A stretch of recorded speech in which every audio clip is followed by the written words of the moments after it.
Hello viewers, আসসালামু আলাইকুম। আশা করি তোমরা সবাই অনেক বেশি ভালো আছো। এই পর্বে আমি তোমাদের এই অঙ্কটা ত্রিকোণমিতিক সমাধান করে দেখাবো।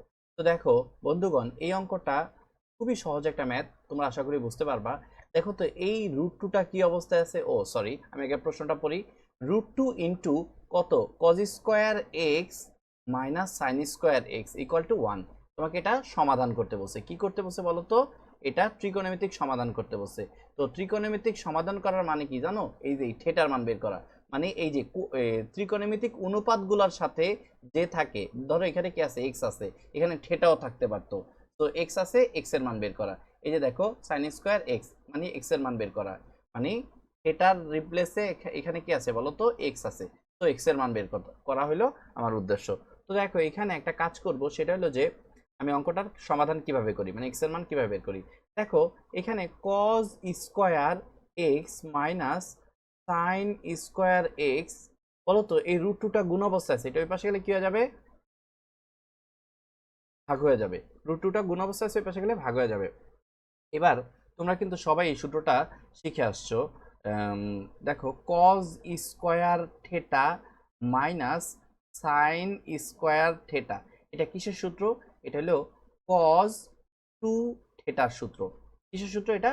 কজ টু থেটার সূত্র। আবারও বলতেছি, cos square theta minus sine square theta equal to কি বলতো? Cos two theta. তো এই সূত্রটাই এখন আমরা ইউজ করব। এই যে দেখো cause square theta minus sine square theta, এটা কিসের সূত্র বলতো? এতটুকু কিসের সূত্র? এটা হলো কজ টু এক্স এর সূত্র, মানে কজ টু থেটার সূত্র। তো এক্স এর থেটার জায়গায় কি আছে? এক্স আছে। থেটার জায়গায় কি আছে? এক্স আছে। তো কজ টু এক্স, এতটুকু সূত্র কি বলতো? কজ টু এক্স এর সূত্র। আর তোমরা কি আমাকে বলতে পারবা যে কজ কত ডিগ্রির মান 1/√2? আমরা সবাই এক বাক্যে বলবো কস কত বলতো? কস 45 ডিগ্রি। 45 ডিগ্রি মানে কত বলতো? π/4, তাই না? তাহলে কস π/4 এর মান কত বলতো? 1/√2। ওকে, এখন একটা ব্যাপার লক্ষ্য করবা বন্ধুগণ, কোথাও যদি তোমরা এরকম কোনো ফরম্যাট দেখতে পাও, তাইলে তোমরা চোখ বন্ধ কইরা তোমরা এই ফরম্যাটটা ইউজ করবা। যেমন আমি তোমাদেরকে একটু দেখাই। সেটা হলো, কোথাও যদি তোমরা এরকম দেখতে পাও যে কস, এই ধরো cos theta equal to cos alpha হয়। কজ থিটা ইকুয়াল টু কি হয় বলো তো? কজ আলফা হয়। তাহলে সূত্র কি জানো? ত্রিকোণমিতিক সমাধানের সূত্র কি জানো? থিটা ইকুয়াল টু 2n পাই প্লাস মাইনাস কত বলো তো? আলফা। এটা হইলো, তোমরা যদি কোথাও এরকম প্যাটার্ন দেখতে পাও, কজ থিটা ইকুয়াল টু কত বলো তো? Cos alpha. বন্ধুগণ এখানে দেখো কজ, এই যে 2x কি বলো তো? থিটা।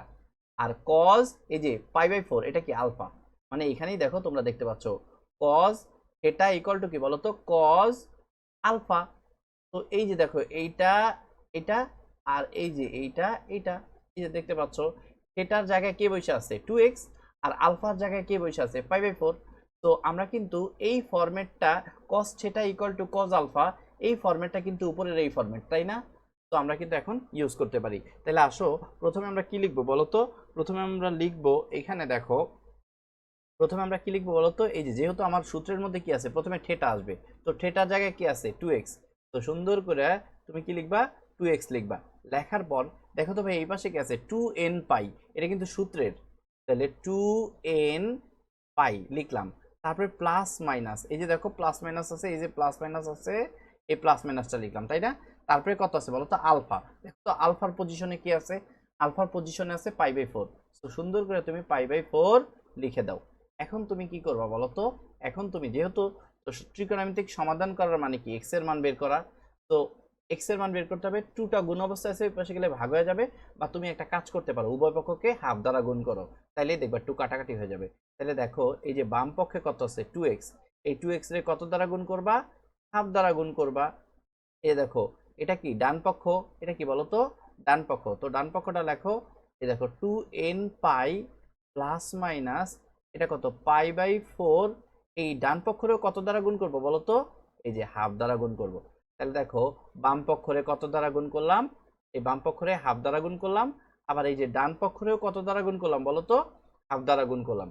তো হাফ দ্বারা গুণ করার পর এখন কি বলো তো? এখন হলো এই যে 2 কি বলো তো? কেটে যায়, থাকে কত এই পাশে? x। আর এখানে দেখো তো, এই হাফ দ্বারা যদি তুমি এইটাকে গুণ করো, হাফ দ্বারা যদি এটাকে গুণ করে, এই যে 2n পাইকে গুণ করো, তাহলে 2 কি কাটাকাটি হয়ে যাবে, হবে শুধু n পাই, তাই না?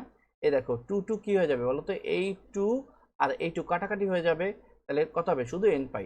তারপরে কত, প্লাস মাইনাস, বলো তো এই হাফ দিয়া যদি, এই হাফ দিয়া যদি এই π/4 কে গুণ করো, কত দিয়ে গুণ করো বলো তো, π/4 কে গুণ করো, তাহলে হাফ দিয়া যদি π/4 কে গুণ করো, তাহলে এটা কত হয় বলো তো, π1 এর সাথে গুণ হবে পাই, আর এটা কত হয় বলো তো, 4 দুগুণা 8 হবে, তাই না? তাহলে এই হাফ দ্বারা ওকে গুণ করলে কত হয় বলো তো, π/8। আচ্ছা, এখন একটা কথা না বললেই নয়, এখানে এই যে দেখতে পাচ্ছ তোমরা, এখানে কি আসছে বলো তো, n আসছে না, n। তো এই n এর মানগুলা কই থেকে নিবা বলো তো, এই n এর মানগুলা তুমি পূর্ণ সংখ্যা z এর থেকে নিবা, এটা কিন্তু তোমার লিখে দিতে হবে। তাহলে দেখো বন্ধুগণ, আমার কিন্তু এই ত্রিকোণমিতিক অঙ্কগুলোর ক্ষেত্রে কিন্তু কোনো লিমিটেশন নাই, মানে আমার যে কোনো লিমিটেশন দেয় নেই। সো এটাই আমার কাঙ্ক্ষিত আনসার, মানে সমাধান করার মানে কি, এক্স এর মানটা যেই ফরম্যাটে আসবে এতটুকুই তোমার কি বলো তো আনসার। সো বন্ধুগণ, আশা করি তোমরা এই অঙ্কটা খুব ভালো করে বুঝতে পারছো। এই পর্বটি দেখার জন্য অনেক অনেক ধন্যবাদ। পরবর্তী পর্ব দেখার আমন্ত্রণ জানিয়ে ভিডিওটি এখানেই শেষ করছি। আসসালামু আলাইকুম।